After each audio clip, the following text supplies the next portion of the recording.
esse caso. São 10h16. Quem acompanha nosso jornal regularmente sabe que nessa semana a gente tem feito entrevistas relacionadas ao Setembro Amarelo, que é o mês dedicado às questões ligadas à saúde mental, também à prevenção ao autoextermínio. E hoje a gente vai falar sobre quais são os caminhos possíveis de atendimento na rede pública de saúde. A gente sabe que é um serviço que, quando é pago por fora, né, particular, não é barato, né? Uma pessoa que busca ali algum auxílio, mesmo que de forma preventiva, né? Um psicólogo, por exemplo, não é uma coisa barata. Por isso, sobre esse assunto, a gente conversa aqui agora ao vivo por imagens, para quem nos acompanha lá na nossa live no YouTube, com Fernando Siqueira, ele que é gerente da rede de saúde mental da Prefeitura de Belo Horizonte. Tudo bem, Fernando? Bom dia. Bom dia, Luiz Felipe, tudo bem? Tudo certo. Fernando, eu queria que você desse meio que um passo a passo, um beabá mesmo, assim, falando sobre os serviços e as formas, né, de o morador aí, no caso de Belo Horizonte, ter acesso a essa rede de saúde mental da Prefeitura. O que está disponível, como fazer, qual que é o caminho? Primeiro, bom dia a todas e a todos. Bem, o Serviço de Saúde Mental da Secretaria Municipal de Saúde, a porta de entrada vai ser sempre a Unidade Básica de Saúde, né? Então, qualquer transtorno mental, qualquer pessoa portadora de sofrimento mental ou que venha apresentar algum sofrimento mental, ela deve, assim como quem tem um resfriado, quem vai avaliar a sua pressão, sua glicose, entrar mesmo nas unidades básicas de saúde próximas à sua casa, né, via o programa de saúde da família, as equipes de PSF que temos, né. Lá ela vai ser avaliada, seja pelo enfermeiro, médico, que vai fazer uma primeira avaliação, uma primeira conversa, né, para avaliar o grau de sofrimento, né, e ali sim começar um projeto terapêutico singular para aquela pessoa, que nós em saúde mental a gente trabalha com esse conceito de projeto terapêutico singular, né, para avaliar, inclusive, né, se apenas com algumas aspas aí, um sofrimento comum no dia a dia nosso, ou se já iniciou algum quadro ansioso, algum quadro depressivo, né, ou até mesmo algum quadro psicótico, né, que venha a colocar em risco a pessoa, né, colocar em risco a si ou risco a terceiros, né. Essa avaliação vai ser feita pela equipe de saúde da família. Nas unidades básicas de saúde, nós temos as equipes de saúde mental, né? Nós temos psicólogos em todas as unidades que vão fazer esse acolhimento também, né? E, quando necessário, vai ser encaminhado, né, via unidade básica de saúde para o Centro de Referência de Saúde Mental, o CERSAM, né? Caso seja um caso mais grave, ou seja, existe de fato um risco maior para aquela pessoa, né, especialmente, né, que a gente está falando agora, um risco de autoextermínio, né, para ela ser avaliada aí por uma equipe especializada, né. O CERSAM é o Centro de Referência de Saúde Mental, que tem, né, psicólogos, terapeutas ocupacionais, enfermeiros, técnicos de enfermagem, assistentes sociais e psiquiatras, né, que vão fazer aquele acolhimento e fazer aquele tratamento integral daquela pessoa.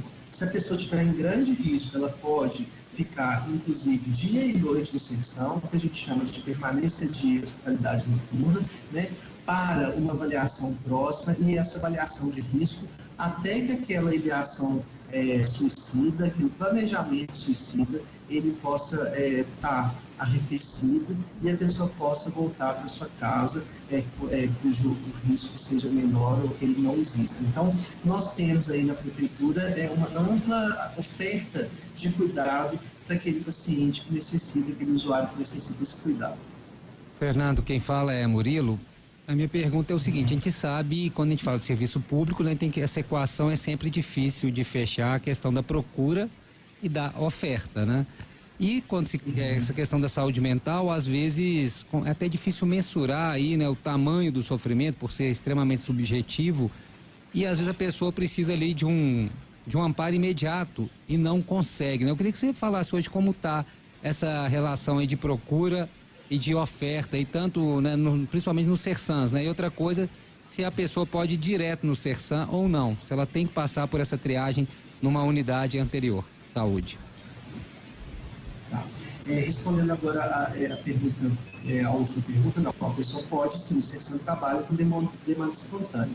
O ideal, evidentemente, é que a pessoa sempre vá na sua unidade básica de saúde, porque é a unidade onde ela conhece, a unidade próxima da sua casa, né?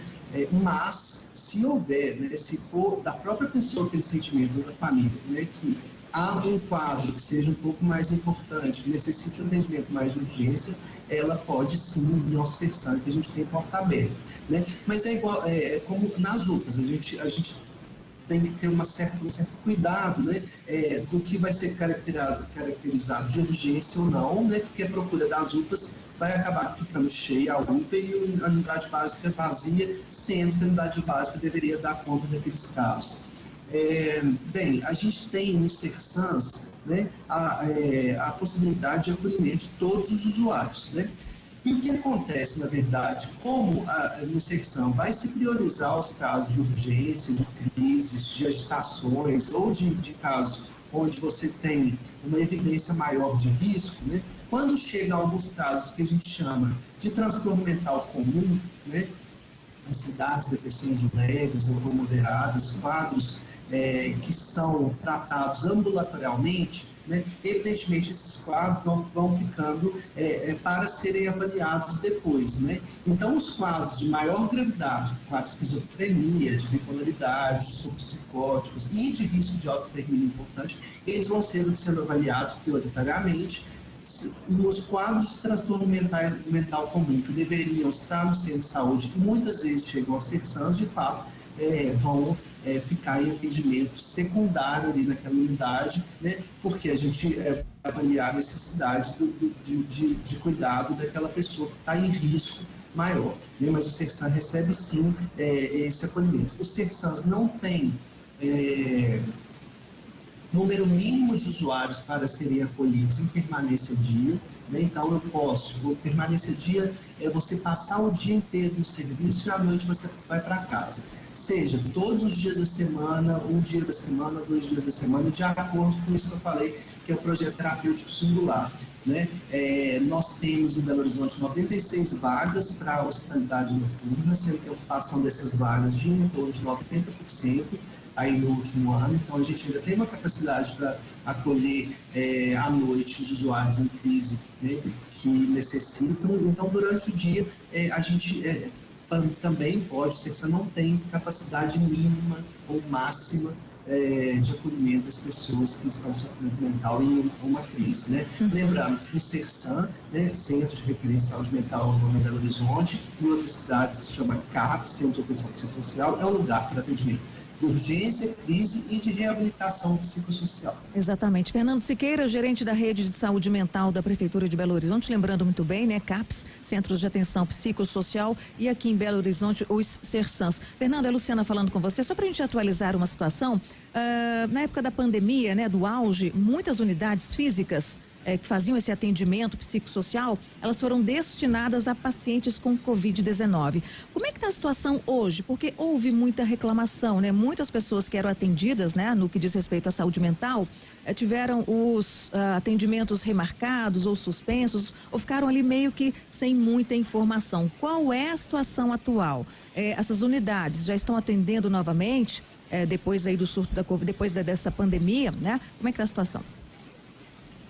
As unidades de saúde mental de Belo Horizonte, em nenhum momento, foram fechadas. Isso é importante dizer. As da Secretaria Municipal de Saúde, nenhuma delas foram fechadas durante a pandemia, né? Então, os Sersans se mantiveram abertos, o serviço de urgência psiquiátrica, o acolhimento psiquiátrico noturno e de final de semana, os centros de convivência, que são uma parte importante na rede de saúde mental e a parte da reabilitação psicossocial também, os consultórios na rua, as equipes de saúde mental na atenção primária, as equipes complementares da infância e da adolescência, e as unidades de acolhimento transitório. Então, os leitos de saúde mental no Hospital Geral, no série de casos que temos também, nenhum deles foi fechado durante a pandemia.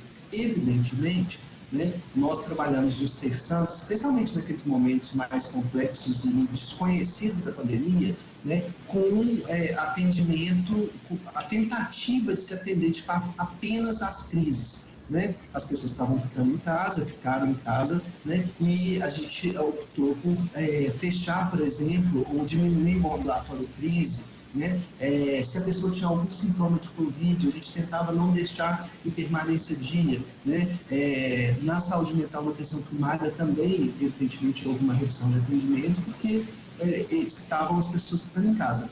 Claro que a gente tem visto, né, que a pandemia trouxe, e a gente ainda precisa colocar isso em números, né? A gente está ainda num certo aspecto subjetivo, precisamos subjetivo e já percebendo que houve um aumento daquilo que a gente chama de transtorno mental comum, né, causado pela pandemia. Então, é evidente que há quadros ansiosos e quadros depressivos, né, que surgiram a partir desses 2 anos de pandemia e que nos causaram a todos questões de falta de laço. E uma das coisas que é importante dizer é que os transtornos mentais, eles se desenvolvem, né, e acontece especialmente pela perda de laços, né, laços sociais, familiares, laços de cultura, lazer, religiosos, e tudo isso para nós ficou um pouco bastante restrito na pandemia, né, e a gente perdeu essas possibilidades, inclusive disso que a gente chama de tratamento não farmacológico, né, que é a gente fazer nosso lazer, fazer esporte, fazer atividade física, que acabamos ficando sem essas possibilidades e a gente está vendo atualmente um reflexo disso. São 10h27, a gente conversou com Fernando Siqueira, gerente da Rede de Saúde Mental da Prefeitura de Belo Horizonte. Fernando, muito obrigado, viu, pelas informações, pelos esclarecimentos. Bom fim de semana. Eu que agradeço, obrigado a vocês. Seu caminho.